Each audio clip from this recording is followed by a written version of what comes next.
संजय खाडे यांच्या वाढदिवसानिमित्त आत्महत्याग्रस्त शेतकरी कुटुंबियांना मोफत बी बियाणे वाटप, महिलांसाठी उद्योजकता शिबिर व रक्तदान शिबिराचे सामाजिक उपक्रम राबवून वाढदिवस केला साजरा।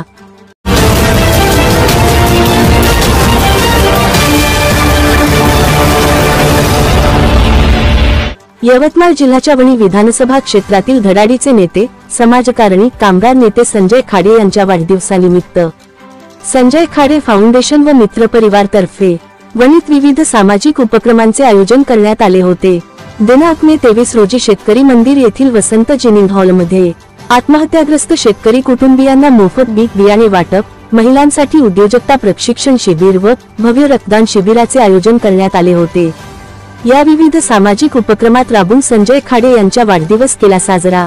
या सामाजिक उपक्रमात राजकीय पुढारी तसेच नागरिक व मित्रपरिवार मोठ्या संख्येने उपस्थित होते।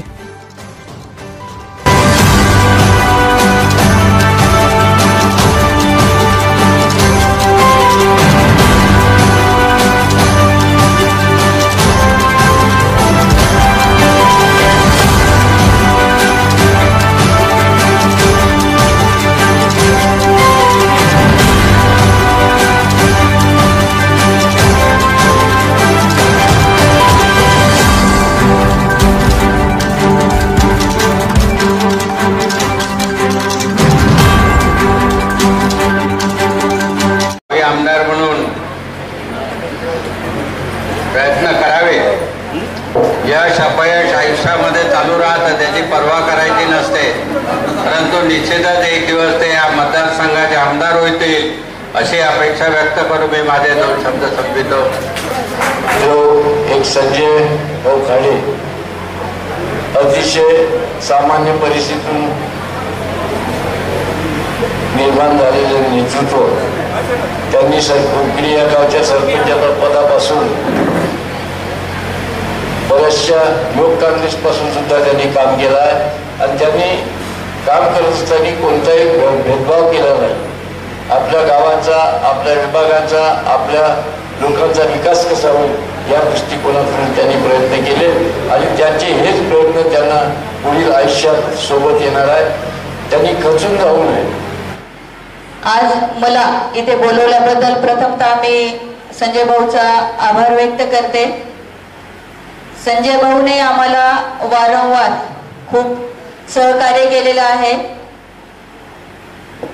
आम्हाला बॅरिकेड्स दिले आहेत, देणार आहेत आणि कसलीही काही मदत असेल तर ते लगेच तयार होतात। आम्ही खूपदा सोबत काम केलेलो आहोत, बंदोबस्त वगैरे मी त्यांच्यासाठी केलेले आहेत। त्यांच्या या वाढदिवसाबद्दल मी त्यांना प्रथमतः शुभेच्छा दिलेल्या आहेत, तरी मी तर बोलवल्याबद्दल मी आभार व्यक्त करते। धन्यवाद। सर्वप्रथम आज ज्यांचा वाढदिवस आहे आणि ज्या वाढदिवसासाठी आपण सगळेजण इथं जमलो आहे असे आमचे मामाजी यांना वाढदिवसाच्या खूप खूप शुभेच्छा देते। आनो भद्रात रतो यंतु विश्वता, म्हणजे सगळे चांगले विचार चहूबाजूने आपल्याकडे येऊ द्या असे आमचे मामाजी, ज्यांचे विचार आणि कर्म हे जर सगळं व्यवस्थित असलं तर माणूस आपोआपच समोर जातो, याचं जिवंत उदाहरण आज आपण खाडे मामाजीच्या माध्यमातून बघत आहोत। तर संजय भाऊ हे काही सर्व गेल्या 10-15 वर्षापासून आमच्या सोबत कार्य करून राहिलेले आहे आणि त्यांची ओळख परिचय हा सर्वांना आहे। संजय भाऊ खाडे 54 कंप्लीट करून 55व्या वर्षात पदार्पण केलेला आहे, डबल पंजा आहे आणि आपण सर्व सोबत राहू अशी मी ग्वाही येणाऱ्या त्यांच्या राजकीय प्रवासात राहील। सर्वसामान्य माणसाच्या जीवनाला एक केंद्रबिंदू समजून सर्वसामान्य माणसाचं जीवन कसं सुकर होईल, ग्रामीण भागाच्या शेवटच्या पायरीवर राहणारा माणूस त्याला सहजतेने पैसा कसा मिळेल, त्याला उद्योग कसा करता येईल याचा ध्यास त्यांनी स्वतः घेतला आहे। जे रक्तदाते आहे त्यांना रक्तदान एक श्रेष्ठदान म्हणून ते सहकार्य करताय व देशासाठी सहकार्य करताय। शेवट रक्तदान म्हटल्यानंतर रक्ताची गरज पडते, त्या गरजेनुसार आपण काम करतो। हे आहे, याबद्दल मी त्यांचे सुद्धा अभिनंदन करतो, धन्यवाद देतो व सर्व उपस्थित झाल्याबद्दल सर्वांचे मनपूर्वक धन्यवाद, अभिनंदन, खूप खूप शुभेच्छा. गेल्या अनेक वर्षापासून मी राजकीय क्षेत्रात काम करत आहे. वयाच्या 23व्या वर्षी मी गावात राजकीय क्षेत्रात व सामाजिक क्षेत्रात काम कार्यरत आहे. मनात एक जिद्द, एक आकांक्षा, सातत्य, आपण काहीतरी केलं पाहिजे.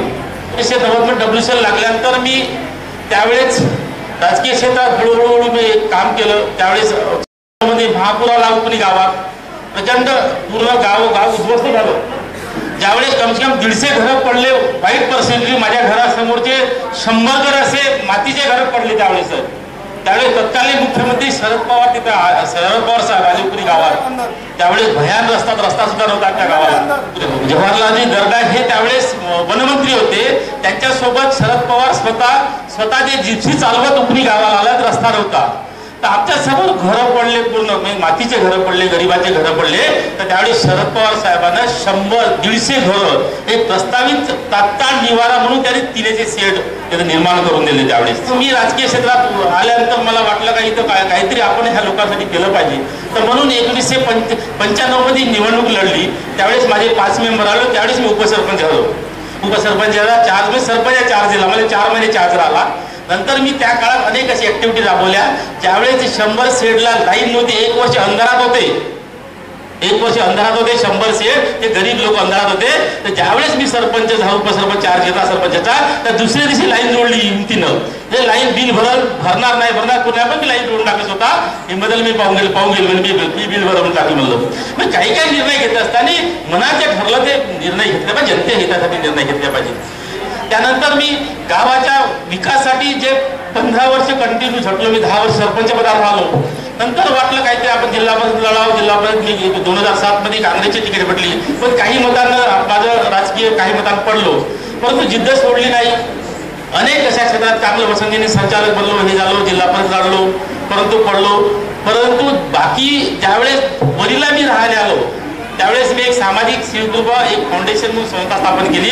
त्यावेळेस पासून मी अतिशय चांगलं ग्रामीण भागातील आदर्श गाव प्रोजेक्ट, शासनाचा आदर्श गाव प्रोजेक्ट आहे. चिखलीला मी एक डेव्हलपमेंटसाठी ते सर्वांगीण विकास, ऑल ऍक्टिव्हिटी, साईल कन्झर्वेशन असो, प्रशिक्षण असो किंवा बाकी ऍक्टिव्हिटीमध्ये काम केलं. मी आता नांदेडला एक माझा प्रोजेक्ट चालू आहे. गावाच्या विकासासाठी अतिरिक्त शासनाचा फंड, कन्झर्वेशन मध्ये अतिरिक्त फंड आणता येईल का, CSR मध्ये काही फंड आणता येईल का, आम्ही असे प्रयत्न केले.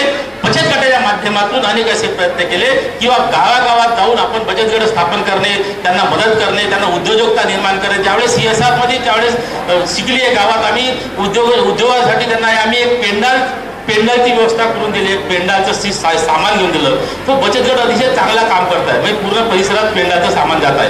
नंतर दाल मिल उपलब्ध करून दिले. त्याच्यानंतर अनेक असे ऍक्टिव्हिटी आम्ही राबवण्याचा प्रयत्न केला. तुम्हाला आता माहित आहे का, आताच मी जय जगन्नाथ मल्टीस्टेटच्या नावाच्या माध्यमातून कमीत कमी 100 बचत गट स्थापन केले. सर 100 बचत गट स्थापन केल्यानंतर कमीत कमी 2 करोड कर्ज वाटलं त्यांना, 2 कोटी रुपये कर्ज वाटलं. त्याच्या माध्यमातून ह्या लोकांना माझं टार्गेट आहे. सर माझं येण्याच्या माध्यमातून टार्गेट आहे का त्या बचत गटाच्या माध्यमातून महिला सक्षमीकरणासाठी आमचं काम आहे. येणाऱ्या 5 वर्षात आमचा बचत गटाला कमीत कमी 20 करोड कर्ज वाटण्याची माणूस आहे. आमचं 20 कोटी. पण त्यांना उद्देश असा आहे का त्यांना कर्ज वाटून त्यांना उद्योगासाठी सक्षम करणे. शेवट महिला म्हटल्यानंतर एक घरचं गाळा चालवण्यासाठी चाकाचे जसे 2 रथ आहे, ते 2 रथ, एक रथ महिला आणि एक रथ पुरुष, हे 2 रथाचे चाकाचे जर चांगले असतात तर रथ चांगला चालतो, धावतो. तर म्हणून त्याच्या माध्यमातून येणाऱ्या 5 वर्षात 20 करोड पर्यंत कर्ज वाटून त्या महिलांना सक्षम करायचा उद्देश आहे. ग्रामीण भागातील महिलांना सक्षम करायचा उद्देश आहे. शहरी भागातील महिलांना सक्षम करायचा उद्देश आहे. तसेच माझे शिवकृपा फाउंडेशन हे 2009 पासून काम करतात. अनेक क्षेत्रात आम्ही काम करताय. पूरपीडितांना मदत असो किंवा महिला बचत गटांना मदत असो, त्या गावात ब्लड डोनेट कॅम्प असो किंवा ग्रामीण भागातील लोकांना मेडिकल कॅम्प असो, असे विविध उपक्रम आम्ही राबवत आहे. सामाजिक उपक्रम राबवत आहे. शेवट जनसेवाची ईश्वर सेवा हे ब्रीद वाक्य घेऊन आम्ही चालत आहे. शेवट ईश्वरही आपण ईश्वराला जो मानतो, परंतु देव नाही म्हणत बघा दिवसभर माझ्या मंदिरात घंटा बांधून घंटा बांधा, परंतु संसार करून परमार्थ करण्याचं काम आम्ही माझे 2 मुलं अतिशय चांगलं काम करतात, त्यांना सुद्धा चांगलं मी घडवलं. कारण 2 मुलं हे माझे 2 चाकासारखे आहेत. जशी पत्नी सुद्धा माझी, आम्ही एकत्र येऊन काम करतो, पत्नी सुद्धा मला अतिशय चांगलं सहकार्य करते. शेवट घरात जर चांगलं असेल तर समाजसेवेसाठी आपण चांगलं काम करू शकतो. तर पत्नी सुद्धा मला 1995 पासून आमचं लग्न झालं, 95 पासून तिला मला मदत करताय. मग कोण्याही क्षेत्रात ती अग्रेसिव्ह राहते. जे भजन मंडळ असो, महिला बचत गट असो, हे असो ते असो, अनेक बचत गट सुद्धा ते चालवते. हे सुद्धा अतिशय चांगलं गमक आहे. उपरीला तिनं चांगले बचत गट चालवले आणि अजूनही वरीत सुद्धा बचत गट चालवत आहे. उद्देश आहे का सर्वसामान्य लोकांना, गरीब महिलांना किंवा गरीब पुरुषांना यांना मदत करणे. शेवट अतिशय महत्त्वाचे. माझी बँकिंग क्षेत्रात आताच मी गेल्या 4 वर्षापासून बँकिंग क्षेत्रात उतरलो. तर माझी एक लक्ष्मीनारायण सहकारी पतसंस्था व जय जगन्नाथ मल्टीस्टेट आहे. तर या माध्यमातून माझे 45 कर्मचारी काम करत आहेत. तर कमीत कमी 150च्या वर एक अभिकर्ता म्हणून आमच्या दोन्ही बँकेमधून काम करत आहे. तर 165 कोटीच्या वर टर्नओव्हर झाला आमच्या गेल्या 4 वर्षात. उद्देश असा आहे का सर्वसामान्य म्हणजे नोकरी करण्यापेक्षा किती लोकांना उद्योग, आपण किती लोकांना नोकरी देता, हे सुद्धा आपले अतिशय महत्वाचं आहे. मी माझा मुलगा धनंजय आहे, तो BVCला आहे. त्याला म्हणलं तर तू नोकरी करण्यापेक्षा तू DSC construction developers company register करून दिली. तू स्वतः नोकरी करण्यापेक्षा तू येणाऱ्या काळात या अंडरमध्ये कमीत कमी 100 ते 150 कर्मचारी काम केले पाहिजे. मग उद्योजक बना व जॉब क्रिएटर बना. स्वतः नोकरी करून पोट भरण्यापेक्षा अनेक लोकांना नोकरी देऊन जर त्यांचं कुटुंब सुखी होत असेल तर हे आमचा वैयक्तिक मानस आहे. त्या सर्व कुटुंब सुखी करण्याचं आम्ही काम करताय. उद्देश आमच्या मनात प्रामाणिकपणा का त्या लोकांना मदत केली पाहिजे. परिस्थिती आम्ही पाहिलं तर भयान परिस्थिती आहे. नोकऱ्या अनेक लोक नोकऱ्या मागायला येतात. आमच्या 2 बँका पर डे 3-4 लोक आमच्याकडे येतात, नोकरी द्या. पण आमची जी कॅपॅसिटी आहे आता 45 पर्यंत आता आकडा गेला. येणाऱ्या काळात आमच्या ब्रँचेसचा विस्तार होऊन 5 वर्षात आम्ही कमीत कमी 50 ते 60 ब्रँचेस खोलण्याचं प्लॅनिंग चालू आहे आमच्या येणार. येणाऱ्या काळात आमच्याकडे 1000 कर्मचारी 5 वर्षात कर्मचारी काम करल असा माझा वैयक्तिक मानस आहे. 1000 लोकांना एक रोजगार देण्याचा आमचा वैयक्तिक मानस आहे. कारण हा पैसा कमावणे हा विषय नाही आहे, परंतु जे प्रामाणिकपणे काम करत असतात आणि जिथं लात मारून पाणी काढण्याची ताकद आहे किंवा हात मारून पाणी काढायचं असेल तर आपण प्रामाणिकपणे प्रयत्न केले असेल तर आपण प्रामाणिकपणे प्रयत्न करतो, प्रयत्नाला यश मिळते. शेवट माणसाच्या जिद्दीवर, माणसाच्या विश्वासावर, माणसाच्या प्रामाणिकतेवर यश मिळते. हे मी अनुभवलं, गेल्या 4 वर्षांनी अनुभवलं. बँकिंग क्षेत्रात ज्यावेळी उतरलो तर अनेक अडचणी आल्या, सांगायची गरज नाही, बोलायची गरज नाही. परंतु सर्व अडचणीला मात करून मी ह्या क्षेत्रात उभं झालो. मला सर्व ज्येष्ठांचा आशीर्वाद आहे. नरेंद्रभाई ठाकरे असो, विश्वासभाऊ रांदेकर असो, मुख्यवार साहेब सुद्धा. आम्ही ज्यावेळेस अनेक अशा कामासाठी मुख्यवार साहेब ऍडमिशन मला पाहिजे बा, एक 10वीची किंवा 12वीची किंवा त्याची, तर एका शब्दात कधी नाकारलं नाही. ठाकरे साहेबांनी कधी नाकारलं. आम्ही ज्या क्षेत्रात गेलो पण त्यांना आम्ही काही नाही बघतो, ऍडमिशन असो हे छोटे मोठे कामं घेऊन गेलो पण त्यांनी आमचे कामं केले. कारण मी एक सामान्य कुटुंबातून, शेतकरी कुटुंबातून आलो, एक जन्माला आलो. त्या शेतकरी कुटुंबात आल्यानंतर मला त्यावेळेस शेतकऱ्याचा जो भव्य शंकरपट मी घेतला त्यावेळेस.